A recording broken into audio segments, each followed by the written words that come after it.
And I know there's probably a lot of thoughts. One thing that really well about you is I taken time out of an insane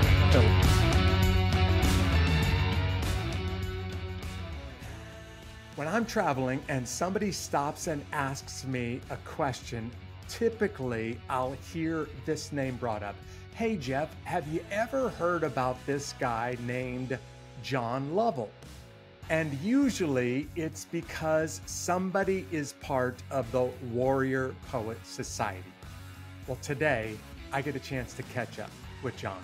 He and I had the honor of serving together, but I also had a chance to not just see this warrior, but also what kind of a man, what kind of a leader he was. And on this episode of Unbeatable, I get a chance to talk to a guy with a huge voice in our society. On this episode, I get a chance to talk to a guy with a huge voice in our society.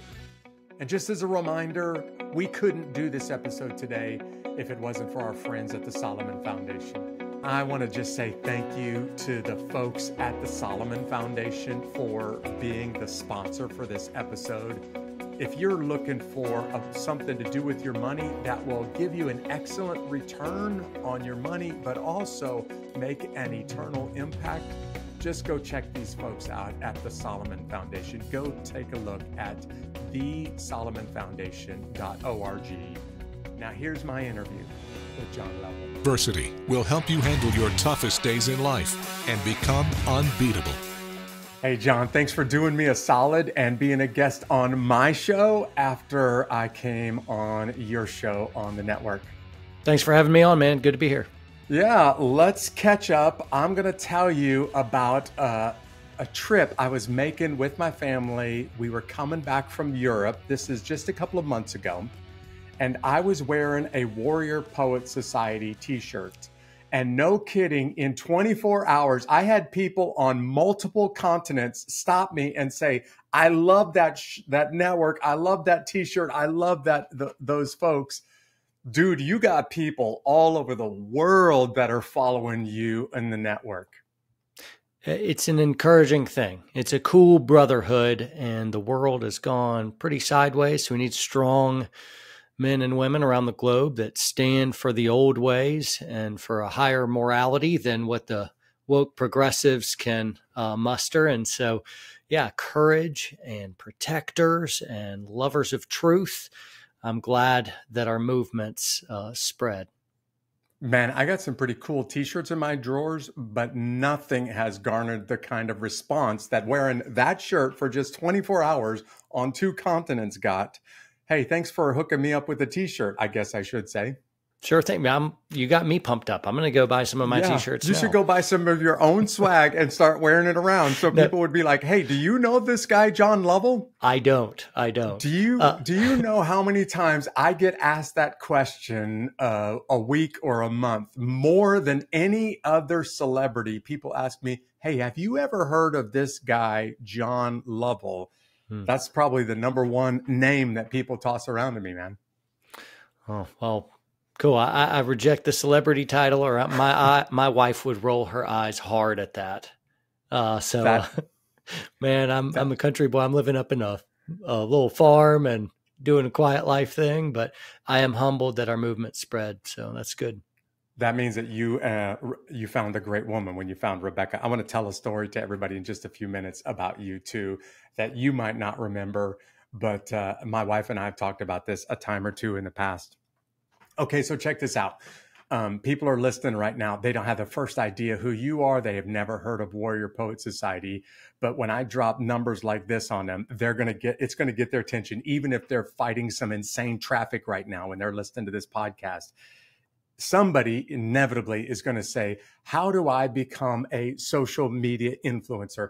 I'm not calling you that, John. I think that would be an insult to who you are and what you do.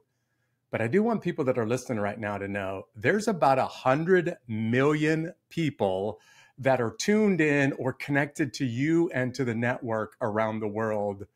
How the heck did it go from a few folks that you and I know to 100 million people around the world.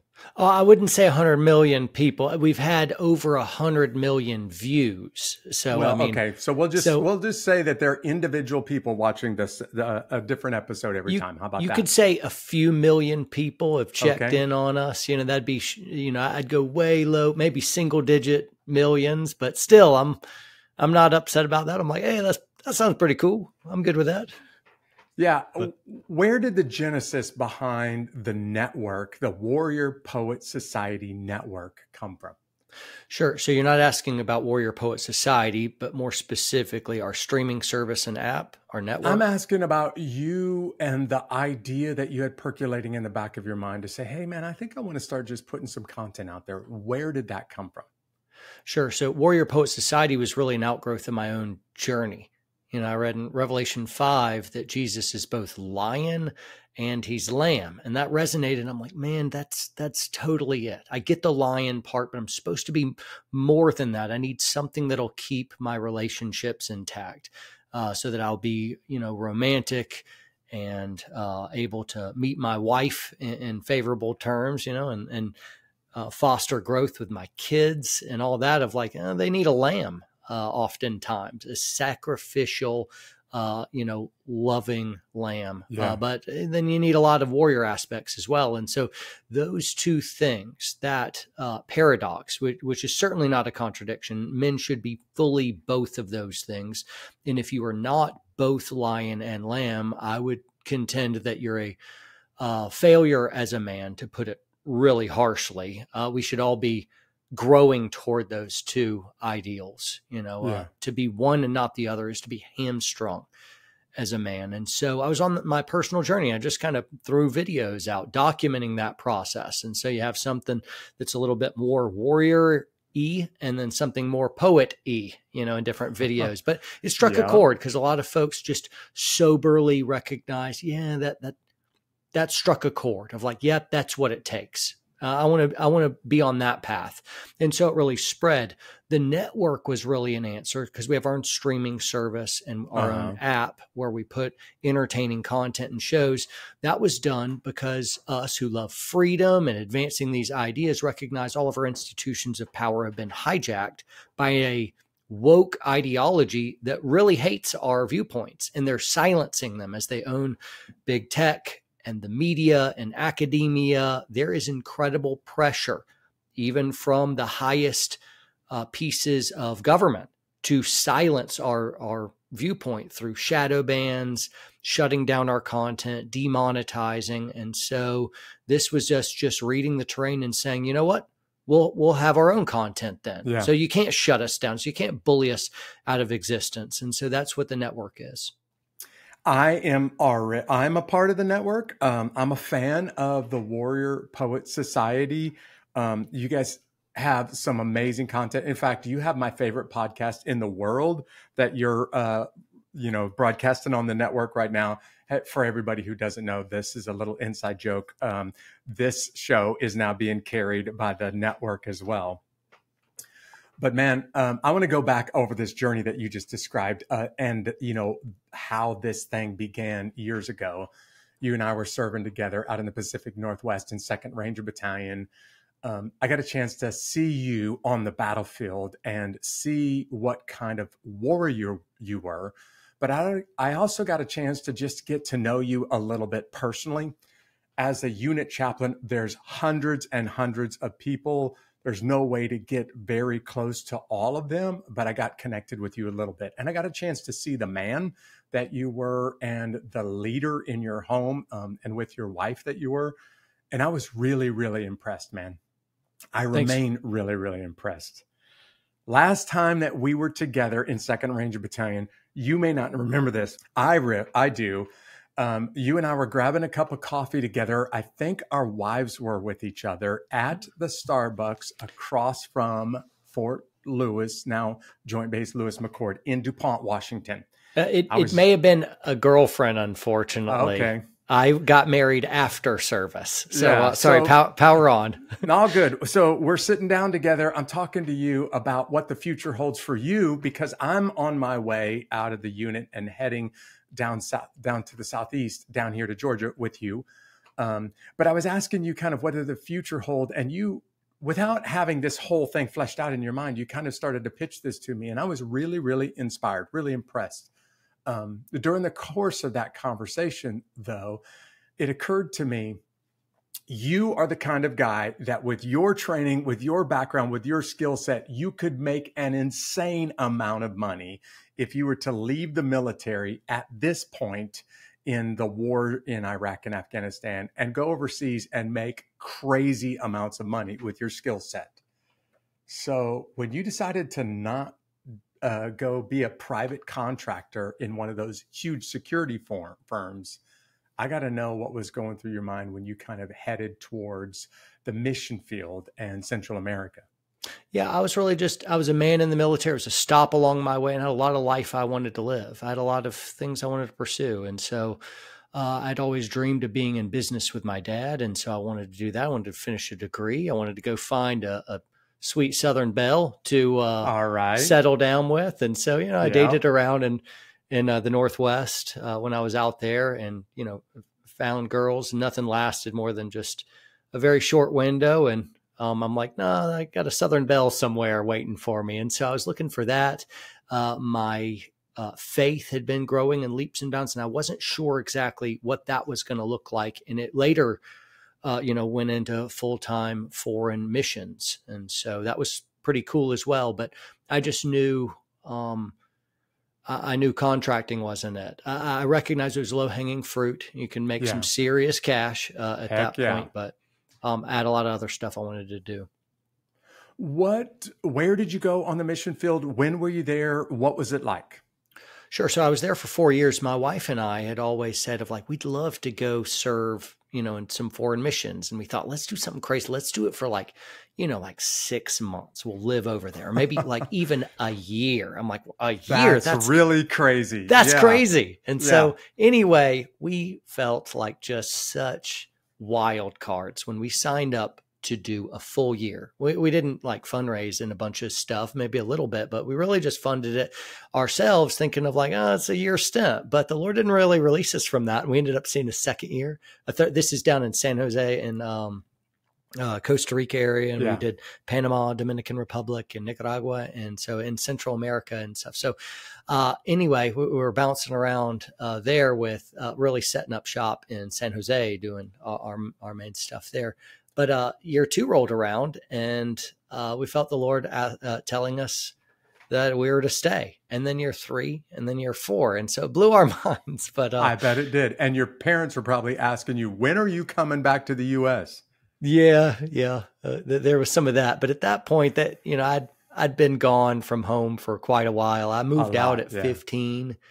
And so at this point, quite a while later, they're used to me being gone, and it wasn't a terrible place for them to visit either. So it wasn't a terrible hardship, It was a great time. I, with the Ranger Regiment, went to Panama 6 times, once for the invasion and then 5 times for training. I always said to my family and my friends that I could spend the rest of my life in that part of Central America. It is so beautiful. The people are so amazing. The climate is incredible, but I just never got a chance to be stationed there. It was always here in the United States. Right. But I just loved that part of the world. And what I loved about that part of the world are there are parts, and you would recognize this, that look like they've just never been touched by technology and by the developed world. There are villages in some of those mountain jungles that time has passed them by, and they've been using the same fishing techniques and hunting techniques with bow and arrows for the last couple of thousand years. And I've often thought to myself, man, I could go down there and I could spend the rest of my life with a Bible trying to be a missionary and reach some of those remote Indians, what we would call Indians in the native parts of Central America. Yep. Somehow they've all survived without TikTok. and they're how is that even possible? and no internet, shockingly no shoes, enough, no internet, and they're doing just fine. That's right. Their teenagers aren't off in themselves and dwindling their lives away through scrolling and all kinds of substance abuse. Who would have thunk it? So. Well, let's talk about the network a little bit and the people that are connected with you, man. There's a lot of folks that are paying attention to what you have to say, and I'm really, really glad that they are. When you got ready to start kind of making your journey, recording your journey and making it available to people, you didn't shy away from the fact that I'm a guy who's been around guns, loves guns, is happy to help people be more comfortable with guns. You and I have never had this conversation. I know this must happen to you because it happens to me quite frequently. There are plenty of people out there, even in the Christian communities, that are absolutely hostile towards gun owners, gun carriers. When you get those kind of people, notice I said when and not if, how do you typically respond to that kind of criticism or critique? Just to clarify, are you talking about their well-meaning Christians? Yeah, well, I'm talking about, yes, well-meaning people, but certainly plenty in the Christian camp here that kind of have a significant personal issue with anybody that has any kind of personal ownership of guns or even, talks about guns publicly. Usually I kind of lean in a little bit with that person, do a little bit of a Bible study with them, not cracking something open, but I'm like, man, do you know the Lord at all? If it's an in-house Christian debate of like, man, we're made in the image of a warrior, that's whose image we're in, of like, even the Bible calls multiple times God is declared as a warrior. He's a protector of the innocent. He also multiple times commands war and then punished his people when they refused to go to war in cowardice, over and over, like in all kinds of books about, hey, there's a time for peace and a time for war, a time to heal and a time to kill. And Jesus doesn't do anything to take this away. As we look in deeper, and though we realize Jesus was on a suicide mission, or he was on a mission to die for our sins, but you find out before he came from heaven to earth, he was the commander of the Lord's army. And now ascended back into heaven, he's wielding that double-edged sword again. He's a warrior. He's going to lead the charge at the Battle of Armageddon. That's a real thing that's happening.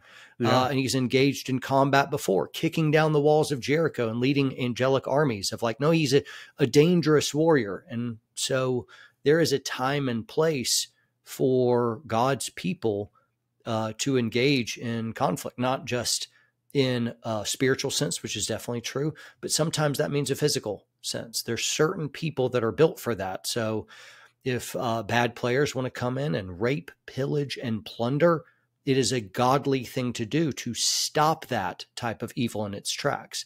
Now, they'll misinterpret stuff of like turning the other cheek, as if someone insults me, and does something like, hey, I don't like your face. And so they hit it. And maybe I'd have the strength to be like Jesus and be like, I'm not going to respond to that offense. Here, hit the other side. But it's different when they're going to, slowly saw my children's limbs off of like, nope, now it's time to dance. Here you go. Put it, and now I'm going to crush you. And so real love protects. That's what real love does. It protects. And so I think this vein of pacifism is not congruent. It is not compatible at all with a deep, rich theology of who God is and what God's called us to do. I love your answer. One of the things I love about the Warrior Poet Society is you don't hide behind there is either following God or you are a gun-toting, patriot. And unfortunately, there is a kind of, as you mentioned, a deliberate agenda out there and a very significant pressure to make one exclude the other. Right.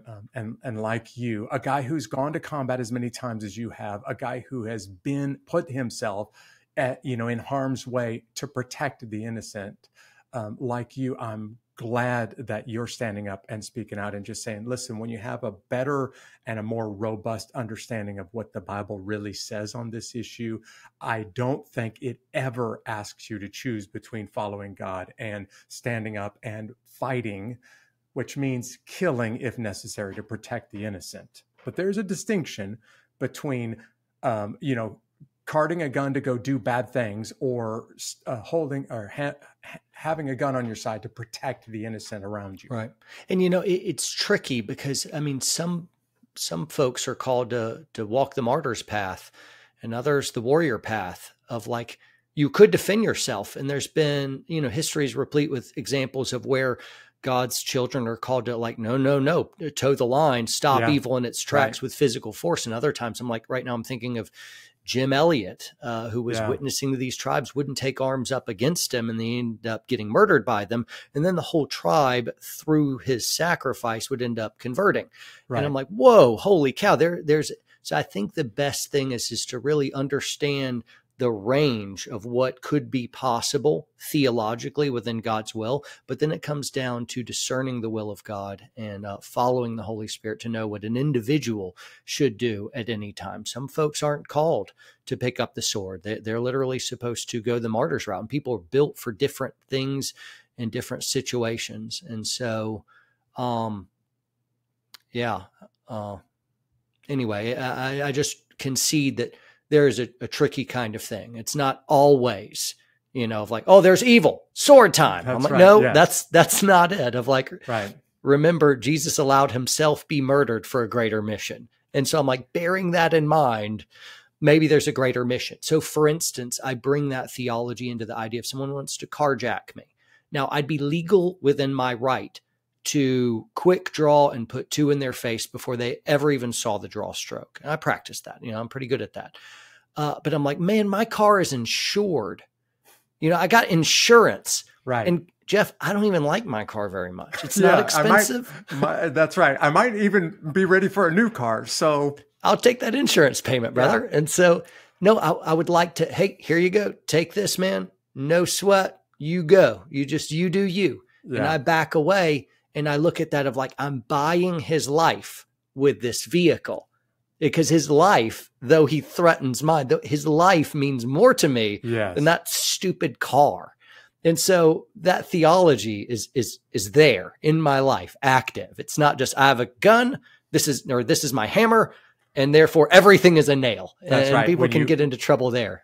Yeah, when you only have a hammer, everything looks like a nail. If you're the guy who draws a gun in every scenario, you're going to inevitably use it for the wrong reasons. And he who lives by the sword, or in our day, by the M4, might just happen to be the guy who dies by the M4, if that's all you know, and all the only tool in your kit bag. Yeah, John, I'm learning something from you right now. I doubt, bro, you're so far ahead. No, I'm in awe of your resume, and so I always feel weird when you compliment. Man, I regularly get asked the same three questions when I do a Q&A session after I'm talking to an audience. If there's civilians in the room, I can already tell you what the questions are. I can already tell you in order of the number which question is going to come first. And number one question is always, is it okay for a Christian to take up arms? Is it okay for a Christian to go to war? Is it okay for a man or a woman of faith to kill or to be part of the military? That's my number one question by a landslide. I've got this answer. It's actually a fairly reasoned and researched answer, but I've never used the word range before. I really like what you said. I'm going to steal that word from you. I'm actually going to give you credit for it. But I'm going to start using that as part of my answer because I do want people to know there is a range, there is a spectrum of how and when this is appropriate. But there is no, and I say this in no uncertain terms, there is absolutely nowhere in the Bible that you can convince me that God has a problem and absolutely forbids his people from getting involved in combat and killing the bad guys. I'm a guy who's totally convinced, like you, that it is not only the right thing to do, it is a God-honoring thing when done appropriately. Yeah. And I love that. I love that. And you get me pumped up, and I'm like, hey, one step further from that, even that I think you'd be comfortable going with me on, is there are certain situations that if you didn't use physical force, violence, and force, it would be an evil thing of you That's to right. do. Yep, It'd be totally evil agree. of you to not shoot that guy. And so I can craft scenarios. There's plenty of scenarios where that has played out in the past, and it will again in the future. I want to leave room in my theology, and even when I'm answering this question publicly, for the person that is truly a pacifist, meaning they cannot in their mind see any reason where there would ever be an appropriate response to use force.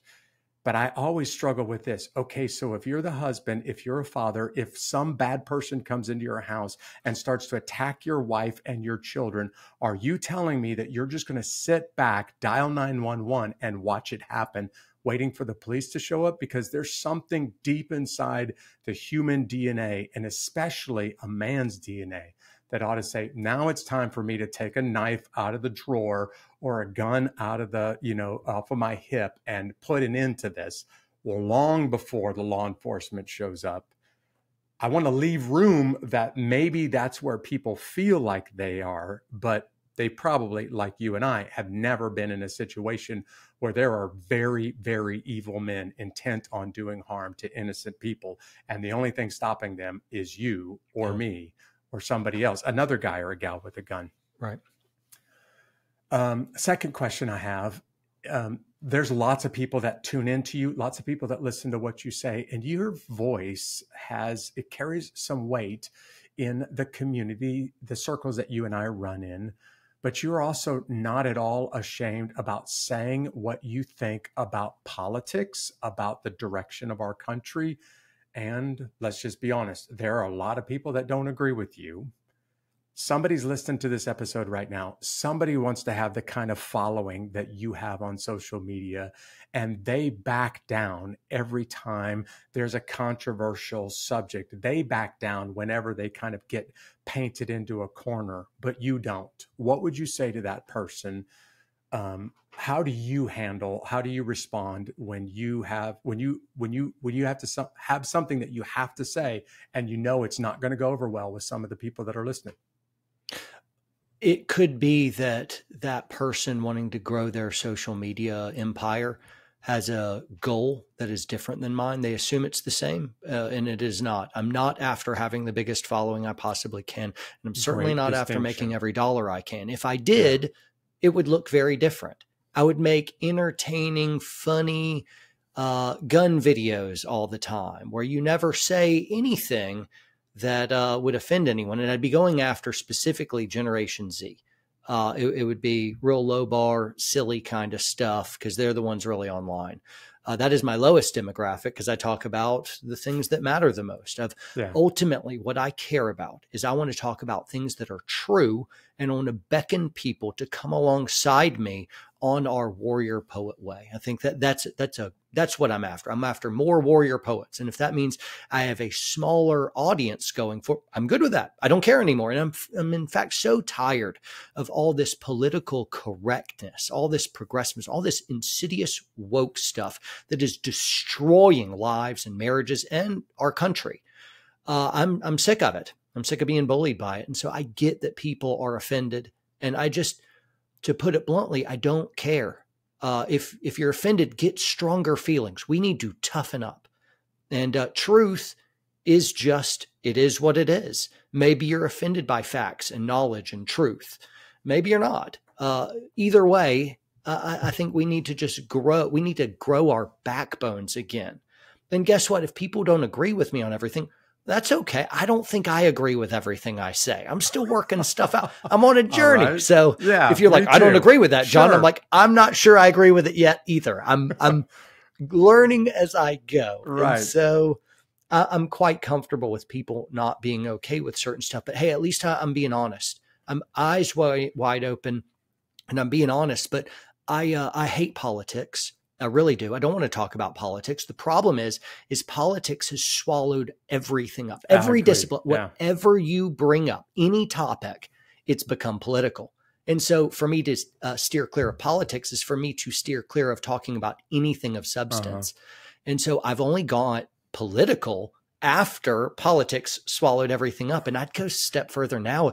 It's not politics gobbled everything up. Even you can't even talk about the weather, as benign as that, because climate change, everything's political. And since politics swallowed up religion and morality even, I think that politics is now not even politics anymore. It's just a good old fashioned battle of right versus wrong. Yeah. It's good versus evil now. In the age of all the abortions and mutilating kids and chemical castration and human slavery around the globe and sex slavery of like, no, it's just good versus evil now. It's not even politics anymore. And so anyway, I don't care. I'm ready to go down with the ship, but I'm going to go down saying true things that are important. There's a couple of reasons why I wanted you to be a guest on Unbeatable, and this is at the top of that list. When you read the research right now, and it's really disturbing to me what the research says, the kids that are in school right now, when you were to ask them 15, 20 years ago, I made this comment a while back on the show, 15, 20 years ago, if you asked them what they wanted to be when they left school and when they went out in the real world, when they grew up, air quotes, they would say, I want to be a doctor. I want to be an astronaut. I want to be a firefighter. They had these lofty goals. Now, the number one answer to that question across the America is, I want to be a social media influencer. And I'm like, man, what did we do wrong if that's what everybody wants to accomplish with their life? Yeah. I would never disrespect you by referring to you as a social media influencer, but there are a lot of people, millions of people that listen to you, which means you have an influence around the world. I saw that firsthand by just wearing your shirt on the way back from a trip overseas. So I have a real big problem with this because it's kind of like, well, when I think of a vocation of like, yeah, I want to earn, I need money. That's and right. I'd like to be respected because, hey, I'm a human, I'm a man. I need to be able to provide for my family. So I want money and I want to be respected. I want to be good at what I do. And I'd like whatever I do to not be too horrible. You know, of a lot of people chasing their idyllic passions out there. They're chasing a ghost. You're never going to catch it. Work is work. And at the end of the day, if you do something long enough, eventually you're going to have to start grinding and you're going to do stuff you don't want to do. Even doing what I do, which is really an ideal job for me. I am always doing stuff I don't want to do. All kinds of stuff, whether it's lawyers and accountants and, I have to grind and do a lot of stuff that I frankly just don't want to do. And that's why it's called work. That's what it is. But the problem with wanting to be a famous social media influencer is if like, well, famous for what? Right. Influencing for what? Is even here, my Warrior Poet Society, when it becomes all about me, I'm going to lose interest really fast. No. We have a great and illustrious movement here. It's a warrior poet way. It's a real good thing. It's been helping me on my journey. It's going to help a lot of other people on their journey. Let's link arms and march forward throughout a world in chaos and see if we can't shake some stuff up and do some good. And that's what I'm interested in. And so if fame or notoriety comes as I'm doing that, well, then that's going to be helpful for the movement. But notoriety and fame just for itself, for its own purpose, is a narcissistic, self-serving endeavor. What do you want to be famous for? I'm like, oh, I don't care. I just want to be famous. I want all people looking at me thinking I'm powerful or dangerous or brilliant or sexy or whatever it is. The subject is you. I just want to make everyone love me. I'm like, and that's going to drive you to do all kinds of morally compromising things. Absolutely. You're going to become this joke of a human as you are obsessing in being a slave to the dopamine hits of anonymous strangers hitting the like button to you. And so that's going to really give free rein to a certain type of narcissism that's going to continue to grow and grow and grow and leave you hollow and really nobody. You're going to be identityless. You're just chasing the polls of public opinion. And that sucks. You don't want that. So, well, anyway. The public is fickle. So if you're chasing public opinion, you may have it for 5 or 15 minutes, but then they're going to toss you to the side and find somebody else. Yeah, my views are very similar to yours. I wonder sometimes that crowd that's right now saying, number one, I want to be a social media influencer. Are you saying, I want a lot of money, but I actually don't want to have to do a lot of work to get it? And if I have millions and millions of people that hit the like button on my Instagram account, I can make a lot of money for not doing a lot of work. If that's what your aim is, that's a pretty low goal, in my opinion. Yeah. But I also think about the parents, like, where did you learn for these kids that right now say, I want to be a social media influencer? What's going on in your house that your parents put before you? Like, this is the ideal of serving humanity. This is what it looks like to make the world a better place.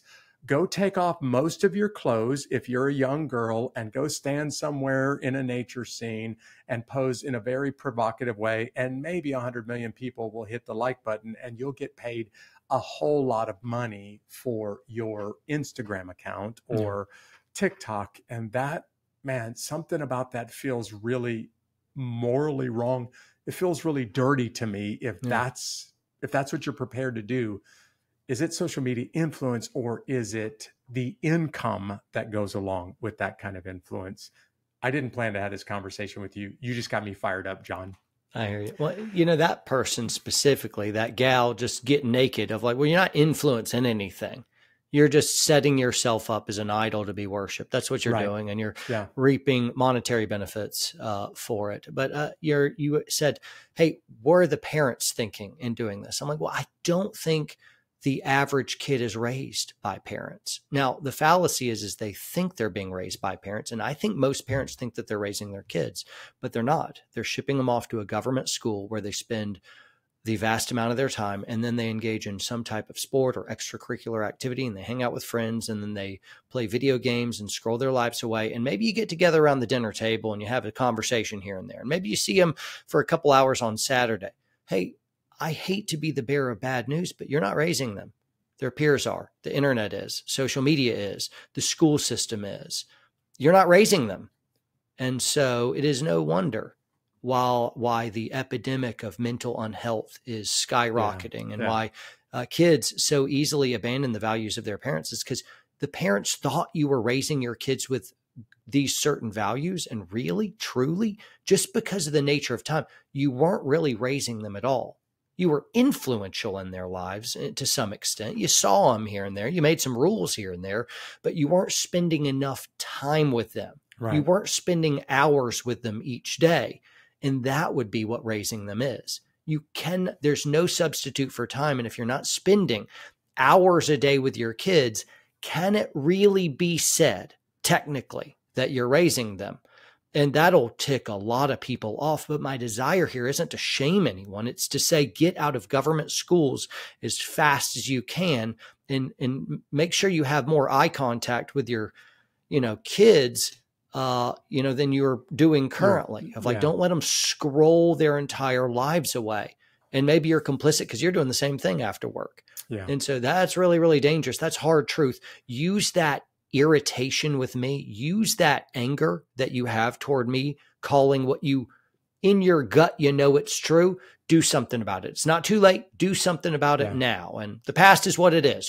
Screw it. Who cares about that? Let's just, what can you do now? So, I got nothing to gain except I really care about you guys. I don't know you personally, but you're listening to Jeff, and that means there's some certain quality about you that I think is worth investing in. So this is me lovingly telling you something you probably really hate to hear. I'm going to repeat what John just said for those of you who are driving and you got lost in that, or you missed what I think everybody needs to hear once again. There is no substitute for time in any human relationship, especially as a parent. There's no substitute for time. Dawn and I learned this over and over again in the military. and especially in the Ranger Regiment, deployed repeatedly during the war on terrorism, raising 5 young children.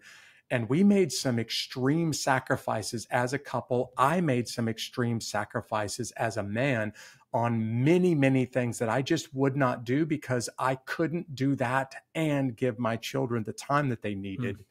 And looking back on it now, I would do the exact same thing all over again. In fact, I would make more sacrifices today because of the way that those sacrifices paid off in the long run. But I'll say it a third time, man, there is no substitute for time, especially when it comes to raising your children. Why I wanted to do a deep dive at this point is because that kid out there, maybe it's a 65-year-old grandmother who's on Facebook and she gets the same dopamine response when somebody likes her post on Facebook. And she's saying, man, there's something on my heart that I want to say, but I know that it's going to be controversial. I know a lot of people are not going to want to hear it. So they just don't say it. Yeah. And I feel like there are millions of voices that should be heard, but are not being heard because of what you just called bullying, a very deliberate, very public bullying campaign to silence the unpopular opinion.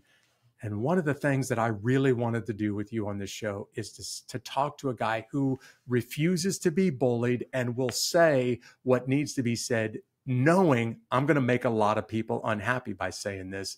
So can you just walk through a little bit for that person when they're sitting there saying, I think I really want to make this post, but I don't know if I'm going to because of how many people might get upset by what I say next. How would you counsel them? What would you say to them, John? Should I go straight for it or should go for it, man? Don't straight for it. Hey, the righteous are as bold as lions. If you believe that statement's true, then the inverse is true as well. If you are not as bold as a lion, the timid would then be unrighteous. If you are unrighteous. Reverse the logic. That means you're just not like Jesus. You're not being a good Christian. Now, we have a demonic lie that's spread over the last half century in the U.S., and that's the sweetie pie Christian that never rocks the boat. That's the righteous one. It's the nice guy. No, it's not. That's oftentimes the coward. And you think about the grisly prophets of old; those were God's favorites. They weren't the meat, the sweethearts. It's usually the guy that was saying the thing that almost got him killed all the time. And so woe to you when all men speak well of you, for so they did with the false prophets. So if you don't have a lot of people that hate you, just know you're nothing like Jesus. You're playing a Christian game. You're a little church mouse. You're not like Jesus. If no one hates you, you're not like Jesus. I could not agree more with what you just said. So unfortunately, you got to go toward it. There's a cost of disciples. There's a cost of following. That's an offense of the gospel. So people should love you or hate you, and nobody should really be in between. Be able to ride the fence, yeah. And so please, guys, and I'm not trying to cudgel you with any type of shame. I'm just saying, hey, here's the theological thing that we're called to, and I'm just quoting scripture there. So if you're mad at someone, get mad at the author of those passages. I'm just saying that I'm just delivering some mail here. Yeah. But I don't think we understand how dire the fight really is. We think of like, oh no, I just don't want to offend anyone. It's easier to just be quiet, to go ahead and self-censor and to allow lies to permeate the culture so that I can not challenge it. I'm like, well, man, cowardice is spread at an alarming rate throughout culture. And all kinds of bullying as well, and name calling. Nobody likes to be called names. I'm called names all the time. I just got used to it. Nobody likes that, and I totally get it. That resonates. It is not fun. I agree. But in cowardice spreads by the more we self-censor, the more cowardly we become, and the more cowardly everyone else becomes. But just like cowardice spreads, so does courage. And if you spoke up, a lot of people that think like you do would say, I agree. Absolutely, I agree. And they get boldness from what you're doing. And then since you stood up, 5 more people stand up. And then other people get furious, and then 10 more stand up. And you're like, oh, we got a remnant here. You could be part of the remnant. You could do the heroic thing and refuse to live by lies.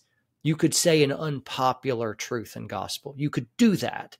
And it starts with just the little things. You still do it in love. We speak the truth in love. So it's not, Of course. It's not a license to go all capsule lock and profane and super sarcastic. It's not a license to go out and just be a rude prick. You don't get to do that. But you need to speak the truth. You really do. And the times are desperate. So please come alive. Man, that was so powerful and so well said.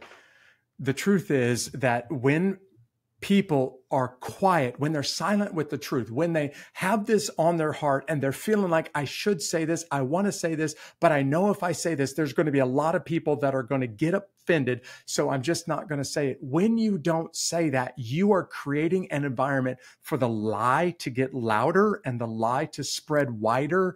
And the more that you back off, the more that you refuse to speak the truth, the easier it is for the lie to continue to permeate through every part of our society, all over the globe.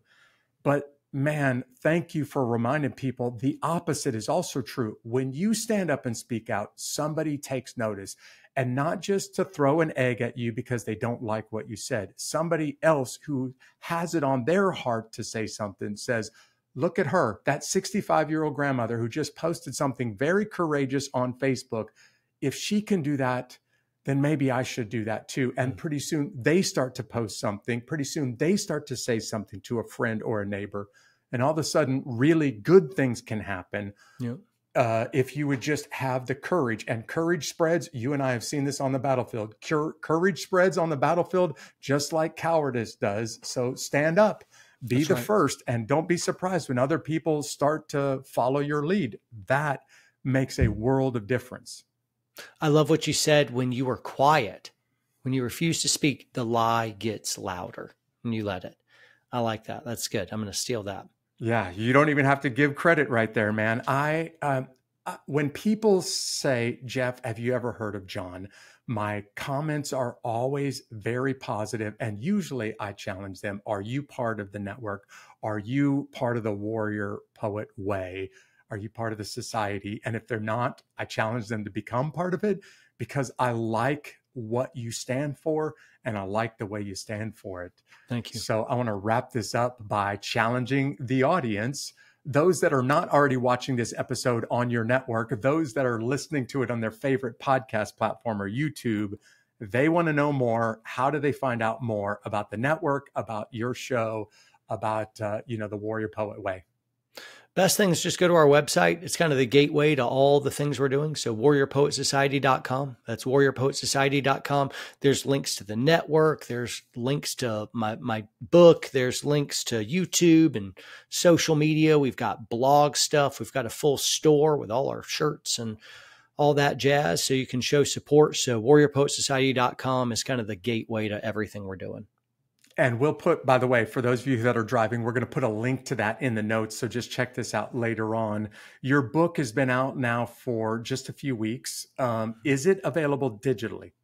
Yes. And also it's available as an audio book, and I'm the author, or I'm the narrator. So you read your own book. I read my own book. I got it in contract. I wanted to. I didn't want anyone else to screw this up. So you really feel me into it, feel me getting into it. And so, I don't hold back. I want everybody to know how much I stand for you and for the network. So here's what we're going to do. I'm going to give away a free copy of your book, a digital download of your book, to somebody at the end of this episode. We'll give you more information right as we wrap up this episode today of how you can be the winner of a free copy of John's book. But John, just once again, man, as a warrior, as a family man, as a follower of Jesus, and as a public figure, thank you for your voice. Thank you for the courage to stand up and to speak the truth so that the lie doesn't get louder around us. Always a pleasure, Jeff. Look forward to seeing you soon. Thanks for having me on. Yeah, man. See you later. See ya. John said something that I'm going to take with me and I'm going to use again and again. There is a range of response when somebody is trying to do something bad to you or the people around you. But maybe the most important thing that I heard John say today is all that it takes for the lie to get louder in society is for good people who have the truth, who know the truth, to remain quiet and don't speak the truth. So here's my challenge to everyone today. Whether you liked what you heard from John or not, would you have the courage to post that, make that comment, have that conversation, say what you know is on your heart that needs to be said?